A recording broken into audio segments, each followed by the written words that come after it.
Hello everyone, and welcome to the I'll Try That podcast. This week we're going to be talking about a beer made by abbots, owned by a king.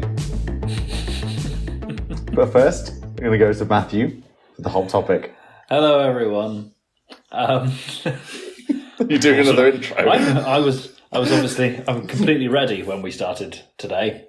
Thank you for joining us, everyone. Sorry. Now, we've talked about it before. Weird beer collaborations. Right. Nice. And you've piqued my interest right from the start. Frankenstein is back from the dead. That's not quite how Frankenstein worked, I think. No, it was also Frankenstein's monster anyway, wasn't it? Don't be like that. Frankenstein was the scientist, not the monster. No, Frankenstein was the author. No, Mary Shelley was the author. Come on, everyone knows that. And she was inspired by Byron. Exactly. I was talking to my girlfriend recently and I said, do you want me to whisper Byron in your ear? And she was like, oh, yeah, go on. I just went, Byron. Classic. Anyway, weird beers. We've talked about it before. You know what? They might not be everyone's taste, but one proved so very popular in the last few years that the collaborating culprits, shall we say, have decided to do it again. Collaborating culprits, I like that. I think we have talked about it before, Joe. Okay. So this is a weird amalgamation partnership who have collaborated on a beer, but they've done it before? Yeah, weird is me making a value judgment on it. Okay. Other people might think, of course, how obvious. Well, it was very popular. This is the hot topic as it is coming back. Any sticking out for you? I mean, we know... I would think Camden with their work with Marmite, when they did a Marmite beer. I remember it relatively fondly. Yeah, I don't know how popular that one was. Standout collaboration for me. As always, it's a very good answer, but it's not the one we're looking for. As far as I'm aware, it's not coming back. Is it Brew Gooder with one of their many hundreds every year that they do with all these different other cause-related collaborations? That's not the one I was thinking of. Okay. And actually, we did a little bit a while ago about Thornbridge, and they were bringing back some of their really popular ones in their calendar. I'm pretty sure Drabbers' distaste of the bubblegum beer, which I can't remember who that was brewed by, just set the world alight, and you know that brewery is just doomed now. I don't even think that was a collaboration. I think they just tried to make a bubblegum flavouring beer, which didn't work. It wasn't sponsored by Hubba Bubba. That's it. Yes, you are technically correct. Anyway, no, the one I am referring to is Northern Monk and Aunt Bessie's. Oh, they're back. Back again. Guess who's back? The Jam Roly Poly is back. The Right. The Jam and Custard Pale Ale. Inspired, that's a bit of a generous term if you ask me, by Aunt Bessie's Jam Roly Poly. They did that back in 2020. 2 Yorkshire brands, remember, so there's a bit of a local angle there. Yeah. They did the Jam and Custard Pale Ale. It was so well received, people apparently have been pretty much banging on the doors of both to make it again. I say banging on the doors of both, more Northern Monk than Aunt Bessie's. But it's coming back. They're going to change it up a little bit. They're going to make it a little more sessionable, a little sweeter, so it's actually... obviously they've realised that they've tapped into some people who are really into that flavour and actually just going to try and dial it up. I always think with those sorts of things, again, if you're after this sort of thing, I would have thought you wouldn't necessarily want to dial it up too much. If you have it too sweet, you're going to end up not really having a beer, aren't you? But the idea is to make it a little bit more sessionable and I suppose a little less like a beer, basically. 4.5%.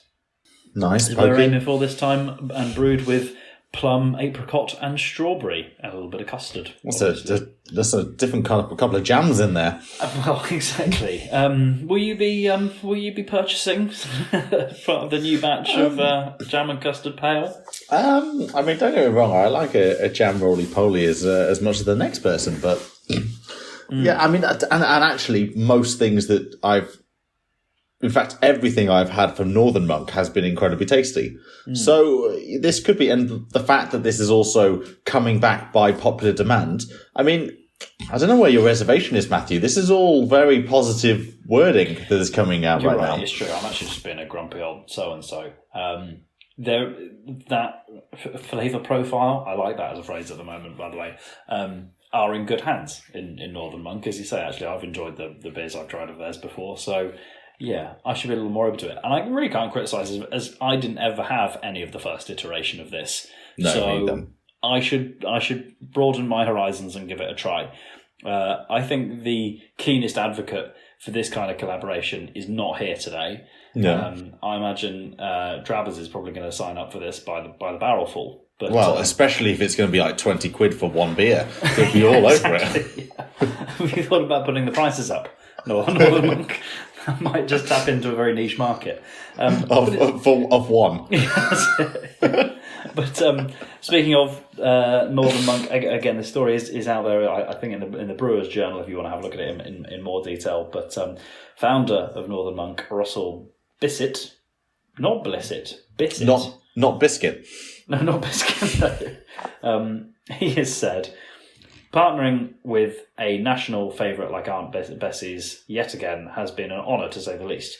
We appreciate how important it is to get together for a meal with family and friends, and what better way to do this than reintroducing such a truly iconic brew that has been made by two iconic northern brands.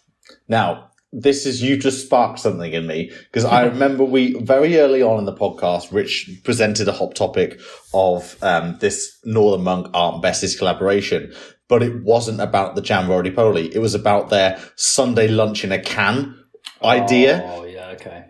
And so that's what I when you said, like Yorkshire pudding in a can or something. And, we had a great laugh about the idea that, you crack open a couple of these cans on Sunday lunch with Gran instead of pulling out the knives and forks for the meal. But, okay. So this is the second time they're doing it. So this is like the second time in 2 years at least, 18 months maybe. So we started this podcast. So yeah, I mean, obviously it's backed by popular demand. They say, it's a national treasure. I beg your pardon. It's out already. It's available in Morrison's, and apparently was in from the 28th of March. So it's in shops. Better get your skates on. Yeah, exactly. In fairness, though, as much as I've said before, I was quite up for Northern Monk. Trying Northern Monk beers, as I said, they're in a safe pair of hands here. But I've only myself used Aunt Bessie's mainly for their Yorkshire puddings. So actually, considering their roasties are pretty good, but you can make pretty good roasties yourself, though. That's true. Yeah, actually, personal side note, I am on a bit of a pursuit myself of how you do the perfect roast potatoes. That's another one for another podcast. However, I heard the trick is a bit of soy sauce. Don't ask me how I know this. Soy sauce. A bit of soy sauce with the roast potatoes. I'll level with you. That's not a technique I've tried yet. So that might be. To be honest, I think there's quite a few methods out there, and actually, having another one is only going to slow me down. But I'm that keen to get them right that I'm prepared to give it a try. But you should definitely try it. But my point is, though, I would have gone to Aunt Bessie's for more of the savoury products. With how obsessed people are with this beer, or particularly on the basis on the strength of it last time, I think I've missed a trick not going for some Aunt Bessie's sweet products. So I'm definitely going to be looking for some of their desserts in the aisles going forward. I think that'd be something worth to behold. Yeah, and now you've got something to pair it with. Ish. That's it. And in liquid form, perfect. Liquid form, yeah. If you have your jaw wired shut or something. So good. Let's give that a try. There you go. So this week, as I mentioned, we're going to be talking about a beer made by Abbott's. It is Abbot Ale, made by / owned by a king, which is Greene King. Greene King. Now, they're pretty, I don't know how to sum them up, really. Big brewing company with quite a traditional portfolio, is that fair to say? I think that's very fair. And they've done a bit of the old, what's the word? Horizontal and vertical, diagonal integration, because Greene King got a lot of pubs, don't they? Yes, it's vertical. So it's brewing. Integration, that's the one. Yeah. It's up and down the supply chain. Oh, those we were paying attention in those lectures after all, Joe. That's it. Acquisition after acquisition. You're absolutely spot on. I mean, so those we're talking about with both Abbot Ale and Greene King, two very traditional. Sorry, I'll stop using the word traditional. Travis's eye might be twitching. And he might just have switched off on the podcast because I mentioned the word. But we're talking about two very long-standing organisations / brands, aren't we? So Greene King, we've mentioned them before on the podcast, but never really this is the first time we're really diving into one of their products. So Greene King is from Bury St Edmunds, and they've been around since 1799. Now, this is the brewer, okay? We're not talking about the beer right now of Abbot Ale. We're talking about the brewer. Now, obviously, they became a brewer. They were partners when they set up and they created their own beers, called Greene's Brewery, back in 1799. But over time, as Matt said, they've become this quite staple here in the UK where they own hotels, pubs, a lot of pubs, restaurants, but mostly tied with an opportunity to sell their beers, let's say. And to that end, shall I do it now? Shall I air my beef a little bit? Do your thing. Well, I'll let them back in. There may be some scope to recover this, but I want them to up their game a little bit on some of the pubs.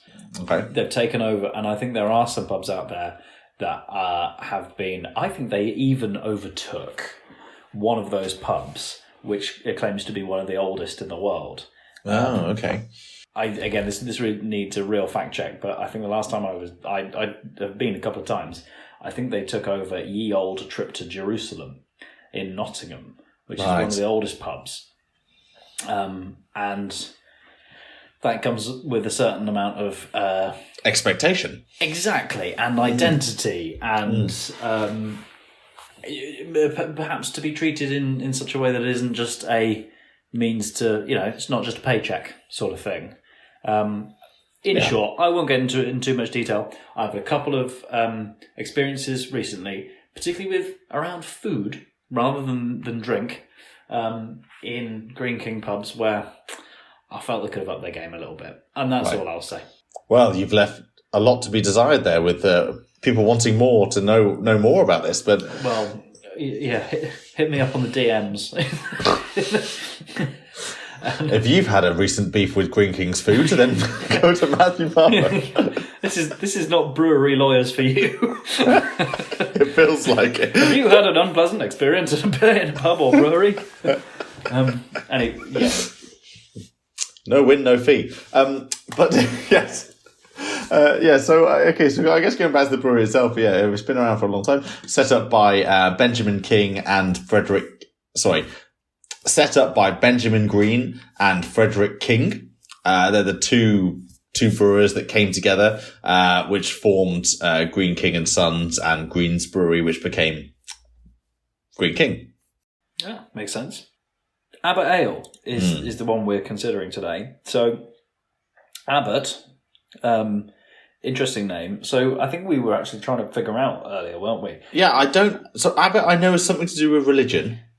What is the reference of abbots? It's another one of those. It's another one of those words where I go, yeah, I know what that means, and then you say, what does it mean? It's a thing. So,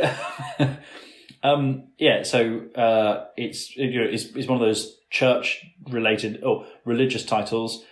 No, even better word, ecclesiastical. Nice.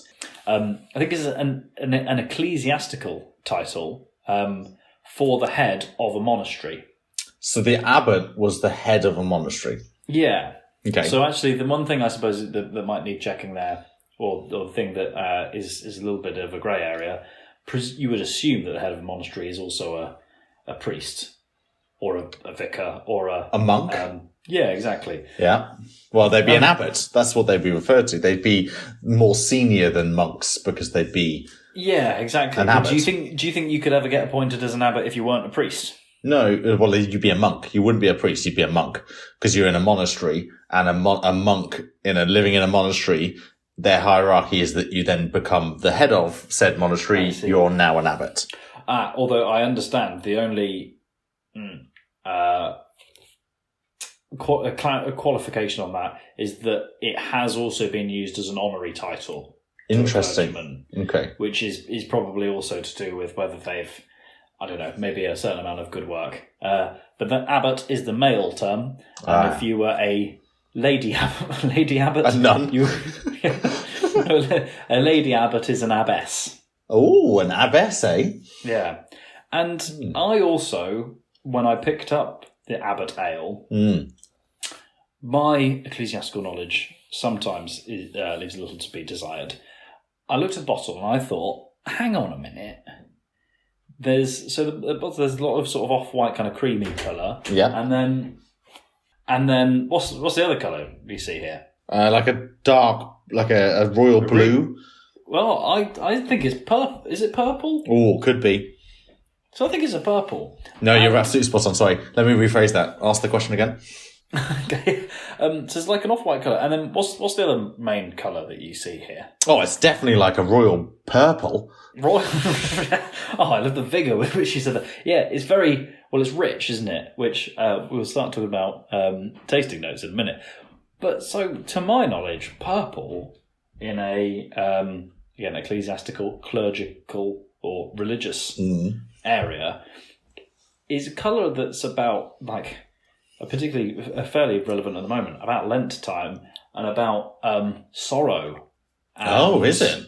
Yeah, and it's got like suffering is the other sort of connotation that comes around. So if you're in church in sort of Lent time, then they cover up most of the images of Jesus with purple cloth. Now, so it's got quite negative connotations, I'd say. On the flip side, the colour purple is seen as royalty and seen as wealthy, because back in the day you could only make the colour purple by the squishing of specific beetles, which was very hard to come by. So actually, purple robes, purple things. There's always been a tradition with monarchy, with royalty, with places where there is wealth inherently. Churches, the Catholic Church had a lot of wealth, so purple is actually a sign of wealth as well. There's to a certain extent, we're sort of making a suggestion that if we combine those two ideas, oh God, we've got so much money, it's such a nightmare. Which probably not what they were aiming for. But it's funny how different colours have different meanings depending on where you are and what the context is. So going on to the beer. So the beer itself is an Abbot Ale 5%, and you'll be pleased to know it's also a premium ale. Oh, good. Is it? I'm glad you told me. To be honest. It is. You wouldn't have known otherwise if I hadn't said it was premium. Premium. I'm looking at the label. Premium ale. Yeah. And it's refers to it as being brewed longer for a distinctive full flavour. Do you have anything around why it's brewed longer? What that claim is about? Oh, aren't they just claiming off Grolsch's? We only let you drink it when it's ready. It's ready. So apparently, it takes 7 days to craft the perfect pint of Abbot Ale, which is a long time for a beer. Beers usually are, you can make a batch in a day and then it's out again. Whereas this is being in a couple of days easily, for most beers, because it's all about the freshness of it. Whereas this one is 7 days to craft their beer. So that is quite painstaking then, isn't it? I mean, it obviously has worked in the past because, obviously it's been around for a very, very long time. And it actually won the prestigious Monday Gold Award, which is a very big, prestigious award. I suppose next they'll be trying to win the Tuesday Award. There's like a hat trick of cheap shot. I'm sorry, cheap shot again. Well, if the purpose of that extensive brewing process is to basically eke out and squeeze out every drop of flavour, I think they're doing that. So, I mean, they're self-described as rich and malty, and you won't hear any arguments from me on that.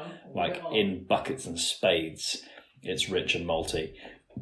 As I think I said earlier on also, it's rich and it's so not rich. In terms of... As in our Rich. Our dear co-host, Rich. Yeah. He wouldn't touch this with a barge pole, I think. Well, he would, but we would know that he didn't like the situation.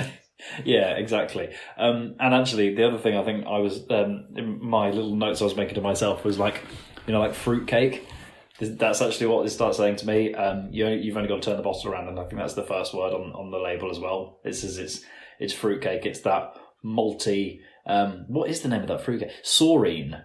Yes, sort of malt thick, loaf. Heavy Malt loaf. Yeah. And it's like got the name in the tin. Exactly. Yeah, it is exactly that. And so it's for the traditional ale drinkers, isn't it? That's it. And, the recipe doesn't see, I imagine it's slightly tweaked over time for emerging taste buds, but it's a very traditional tasting drink. It's very, and there's quite a few we've talked about on this podcast, that hit this premium bottled beer category of London Pride would be very similar to this Abbot Ale. If you're really opposed to the Southerners, then you drink Abbot Ale instead of London Pride, for example, and you're getting a very similar taste palette. But I was interested to be because we've talked about this at length about what is the future for these long-standing beers and breweries. Obviously, they're going to continue because they've already been around for hundreds of years. They're not going to cease to exist for no reason, and even with a traditional tasting drink or well-established tasting drink like Abbot Ale, it's going to still be around. I'm sure of it, because there's enough people that will drink it and will migrate onto it to keep it going. But I was interested to see that Greene King as an organisation have launched a whole new range of 4 beers that are really trying to tap into the craft beer market. Okay, yeah. Which, you think, okay, fair enough. They're trying to think about the future. What are these beers? What can they do? These are long-standing breweries. What is their take on a craft beer? So they've come out with these whole new range of beers, which is they've got a dry hop lager. Okay, good start. Okay. We like dry hop lagers. It's very crafty. Obviously, a session IPA. Couldn't not have a session IPA. Fantastic. Yeah, that's the name of the game. I guess you can imagine the next type of IPA they've got. Indian. No, because that would just be an IPA. IPA. Because that's an Indian beer. I'm so sorry. Was I not paying attention? So they've got a session IPA. They've got a session IPA. They've got a West Coast IPA as well. Okay. Yes. Sorry. My next guesses were going to be an APA. Yeah. Good idea. Or a double hopped. Yeah. Nice. And then the last one is so on trend right now: an oatmeal stout. It's a quote from a film. Stop trying to make oatmeal stout work. Well done everyone for trying, but it's just a bit it's like a really stubborn jar has been passed around the house, and everyone's just gone, let's just accept that we can't open it. No, I'll have a go. Give it here. I'm stronger than you lot. No, it still tastes like oatmeal stout. Yeah, and that jar is actually there's his sister jar on the shelf or cousin jar over on the shelf, and that was the nitro infused jar. Do you remember when nitro infused was everything was nitro, and it was that was the big thing in craft beer, and then that's gone away. God, it was just because it had the word nitro, and nitro sounds cool. Yeah, that's pretty much it. If it works for coffee, we'll do it to beer. Well, I was thinking it's for the Fast and Furious fans, isn't it? Yeah. That's making me think of making your car go faster. Yeah, it's got neon lights under it. Exactly. Abbot Ale is a richy, malty Christmas cake. Fruit cake. It almost belongs in the. For me, it's like a wintry beer, isn't it? It's almost belongs with our many Christmas episodes. So on Instagram, you can follow Greene King. You can't follow Abbot Ale specifically, too smaller kind of remit, I suppose. Didn't need to be on Instagram, I suppose. Greene King _official, I should say. We've got 8,000 people following them. Now, of course, obviously, this is not just a beer manufacturer, a brewery, I should say. This is also a hospitality, related company and stuff. So, you can follow them for lots of different reasons and, go to visit one of their pubs, hotels, whatever have you. So there you go. And also, top tip and secret for the end of this episode is for anyone who's going to go and try and Google Greene King is that there's an E at the end of Green. And that's all we have time for this week's episode of the I'll Try That podcast. And so from me, Joe, Rich, Barbara, and Simo, goodbye. Don't forget to follow us on Instagram, Twitter, I'llTryThatPodcast.com. And watch us on YouTube. Goodbye now.